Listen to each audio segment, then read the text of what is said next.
প্রতিরক্ষা ব্যবস্থা আরও শক্তিশালী করতে আয়রন ডোম ক্ষেপণাস্ত্র কর্মসূচি চালু করার ঘোষণা দিয়েছেন প্রেসিডেন্ট ডোনাল্ড ট্রাম্প।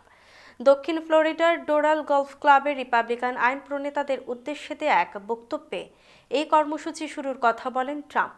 বলেন, যুক্তরাষ্ট্রে একটি শক্তিশালী প্রতিরক্ষা ব্যবস্থা থাকতে হবে। শিগগিরই তিনি এ ব্যাপারে 4টি নির্বাহী আদেশের স্বাক্ষর করবেন, যার মধ্যে আয়রন ডোম ক্ষেপণাস্ত্র কর্মসূচি চালু করার বিষয়টিও রয়েছে। তিনি মনে করেন এটি আমেরিকানদের সুরক্ষা দিতে কাজে লাগবে।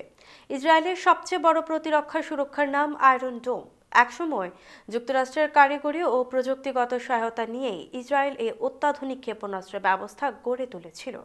এবার ট্রাম্প যুক্তরাষ্ট্রের জন্য নিজস্ব আয়রন ডোম তৈরির ঘোষণা দিলেন।